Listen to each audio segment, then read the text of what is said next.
So folks, and with that, welcome back today to the SB box in Nymphenburg. We have 1 degree, a light, minimal wind, but it is really uncomfortable. High humidity, so basically, it's the perfect weather to wash the car. I met with Marcel again to shoot a few videos for you here. In the next few days, or maybe some are already online, you can feel free to check them out and comment. There are some exciting topics involved. Today we are focusing on a special topic, wheels. Wheel cleaners, of course, we know, wheel cleaners.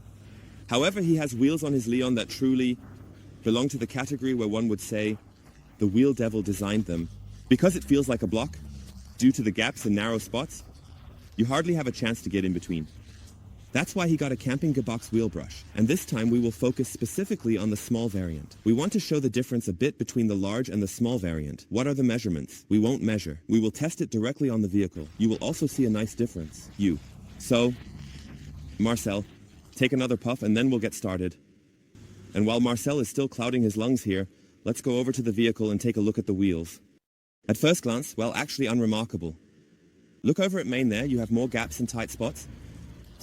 But the problem is that the wheels are quite tiny in size. And that's why you feel like you can't really get in between here, for example. So, I don't think the wheel brush will manage this. It's about 6 to 7 millimeter, and we also have to account for the material of the wheel brush. It's going to be very, very tight. Here, I assume that we will definitely be able to get in between. We just have to try it out. But first, we will spray the whole thing. He specifically left the wheel and the wheel at the back here, so that we can test it together. So, today we are going to test the iron remover from Good Stuff, together. You just need to set it up properly at the front. Now you have a spray. Can you smell it already, right? I wasn't just about to ask myself that. You can't really hear you well over the microphone now, so I'll just repeat your words. 1 immediately. More pleasant than wheels? Okay. It's really incredible that just the pressure from the spray nozzle is enough to push the dirt away. I also find that you have more of a rusty dirt on it, rather than just regular foreign dust. You can see that with you too. Look, the coloring in the front area isn't that extreme. Rather, in the deeper regions at the back, it gets really purple. And I can also tell you why. If you go over this regularly, it's more like dirt. There's a lot of organic dirt mixed in and less rusty dirt because, look at the back. I'm going to try to film that. At the back by the brake disc, it's quite dark, look. It comes through from the back to the front and the back is completely purple.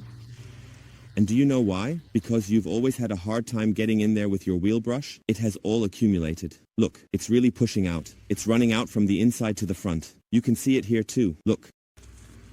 So you can clearly see what regular washing brings. You simply don't have strong brake dust and such accumulations on it. That's why the gravity probably worked better over there. Yes, of course. With those, I only sprayed gravity on them. Not at all. Already cleaned them off. Exactly. And now you can see, of course, that it is coming out from the inside. Look, it's getting more and more. So it's interesting to see, right? You can see quite well that a wheel cleaner primarily targets brake dust and metallic residues. And this is what we have in the back area. It's really intense, as if you have a 2-part wheel. Now, it's really starting. Now it's pushing out strongly from the back and running out. Look here. Let's do the back part as well, shall we? Let's let it sit for a bit. So, let's take another look here. You can also see that the dirt on your wheels is somewhat yellowish. But I don't think you need to turn away and say, wow, based on the smell. So, if I occasionally decide to pull the thread here a bit earlier than usual, it's because there is already an existing discussion or consideration about it. This means that the topic has been previously addressed or thought about, which allows me to bring it up sooner in the conversation. And now look, exactly that phenomenon. Look into the deep bed now, or rather not the deep bed, but look into the rear areas. It doesn't color as much there. And why? Because you were able to get in here much better. A huge veil hasn't built up there. Of course, we also have a few here. Small spots over here. I think there is a lot of surface rust involved as well, from the brake. You can see it here again on the wheel on the side. This is also clearly visible here again, especially in the rear area, so I believe now it can be recognized a little better. We have now about 1 minute of exposure time. Up here we have really thick residues. So you can clearly see here, even at the back, that you can get to the cleaning much better. It's nice to see. Well, let's leave it for another minute or two, and before it dries too.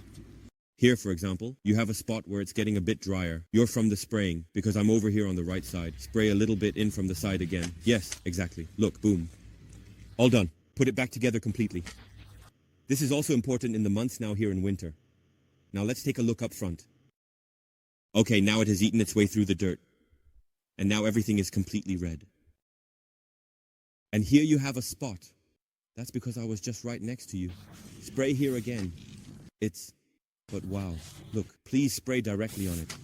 Look, it cleans just from the pressure of the spray head. So the cleaning performance seems to be really, really good. The effectiveness indicator is there, and we can already see the cleaning performance here. On the surface, it doesn't smell. It's great. If you're not in the catching process, as I said, the whole SP always smells. But this one is really good. It looks good. So, as I said, let it sit for a moment. Let's quickly check the back, and then we are going to thoroughly rinse everything in this area because it has become quite evident that another round of rinsing is necessary to ensure everything is perfectly clean. I will take a step back to give you a better view and to make sure that the sound of the rinsing process is not too overwhelming or extreme for you to handle. From a distance, the overall appearance is already quite impressive, and I am confident that it will look even more remarkable once the rinsing is complete. The clarity and cleanliness achieved through this process are truly outstanding, and I believe you will agree that the final result is nothing short of spectacular. The attention to detail and the effort put into ensuring everything is spotless is evident, and it really makes a significant difference in the overall presentation. So, in conclusion, I am quite certain that the end result will be absolutely fantastic and will exceed expectations. Right. Thumbs up or thumbs down? Good, right. Quickly go back before the chip is gone. Look here.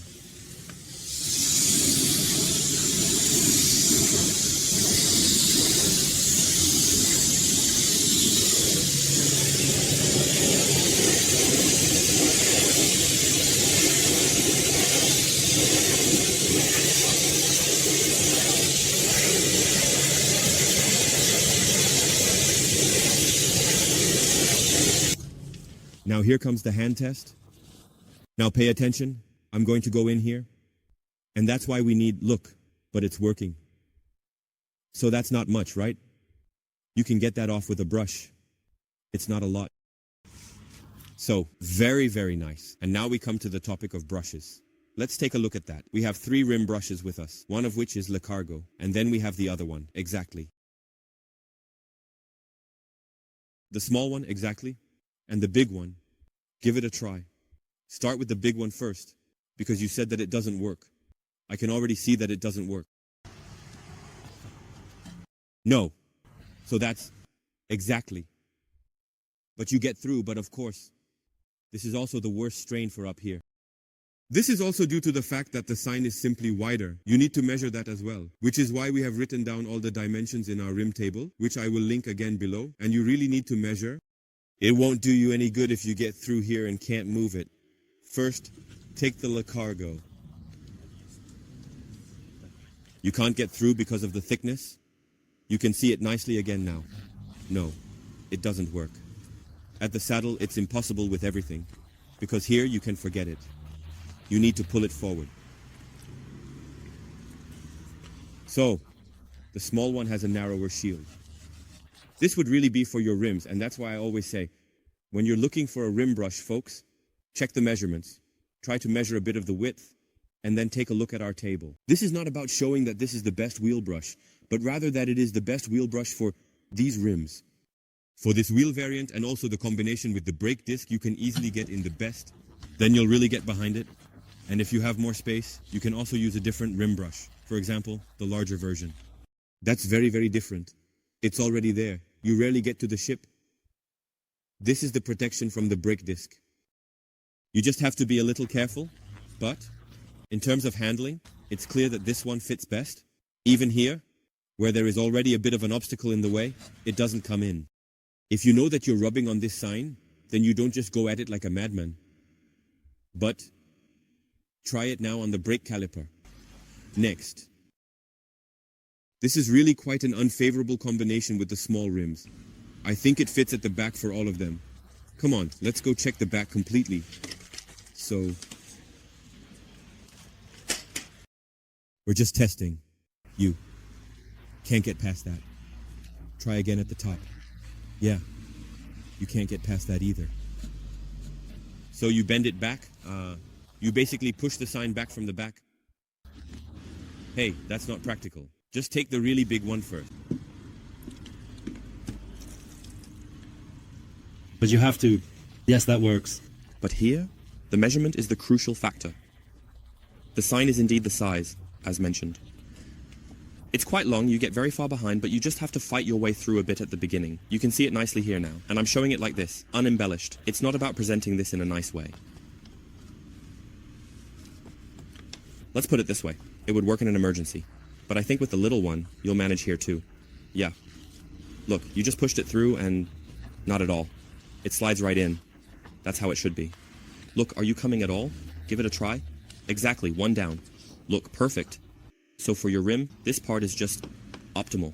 The downside here is, of course, a bit shorter if you want to go far behind. But the rim isn't that wide either. No. So, that was clearly seen now. No problem. 205 width. 205, okay. 16 inches, that means not only a smaller rim in the end, but also less space. All of this adds up. As a result, the tire will be thicker, but you simply have less space in that regard. It's nice to see. But a good example, they always say, with 21-inch rims or 20-inch, you have endless space. That is completely independent of the winter holidays or what? Yes, completely independent of the rim count. It's just the design. And then the combination and space with brake disc, brake pads. There's really a lot that comes out of that. That's always a conclusion we reach. The people who said, I go to the self-service car wash every Saturday and use a high-pressure cleaner and rim cleaner. The rim after the season is deep black. Do you do this for every rim cleaning? So for every car wash? Do you always do that? Not just going to wash, completely. Okay. As I said, I have had it 3 times since the summer. You can see, look, hardly any dirt is coming out from below anymore. It's just a little bit that collects in the middle down there. Otherwise, if you do it regularly and take the wheels off after the season, you simply won't have that stress anymore. You might still have a little bit left, maybe a few remnants. Do you know where the remnants are? Right behind the spokes. And you could use a glove now? Exactly. Do you have a glove ready? So here you can see it nicely again, right? This is really a proper intensive wash, and you can also do it in winter when the weather is suitable. Okay, so you have the thin one with the thumb. Yes, that's obviously perfect for that. There are also these small ones where you just slip in with 4 fingers, but look here. I use it more for fuel caps and small parts. Yes. So here you can see nicely again. Look how much dirt just came out from behind there. Yes. You can see it. Yes. It's good to see. This is now a rim-intensive treatment. But I would do that once a month. That way you save yourself the huge stress of having to change it later. There are also people who say they store the dirty ones. I don't care at all, but we are discussing car care here. Even if they are just winter rims, they will still look nice in appearance. Can we quickly go over it again with the glove, right? And then we'll spray everything off again. It is very clear that such a cleaning is certainly and definitely worthwhile. And here, we definitely have some dirt hanging behind the spokes. Let's take a closer look now. Yes, you can already see it nicely on the glove, but you just can't get there with a rim brush. There are rim brushes that you can bend, but I have had very, very bad experiences with all of them so far. You won't be able to straighten it out properly again, and besides, handling it is just a disaster. That's why I'm getting it here for... How much does such a glove cost now? 8, 9 euros? 9 euros? And do it this way, and have 100% control. I'm really not a fan of the rim brushes that can somehow bend. There's nothing good on the market yet, but I wouldn't use it that way at all. It's actually not necessary. If you had very, very small toy hands, then you could get back there with the gloves? Well, I think it's quite clear to see. I'll finish it up calmly. So, I also believe it will be interesting for you to see how it is with such small rims that it can definitely have problems. Even when you just have small gaps, and simply have no chance of getting in with a larger rim brush. So, take a look now. Look at the table. Again, compare the values, measure what you have, and see how it fits with you. Is it perhaps the case that based on the dimensions, you should use the small chemical work, or is the large one sufficient? And there are also many other models. You can find them all in the table. Thank you very much to Marcel for the video, and we'll see you next time, folks. Don't forget to hit the like button, subscribe, I would really appreciate it. And if you have any questions, feel free to reach out via WhatsApp anytime, also regarding rim brushes and rim cleaning. Ciao.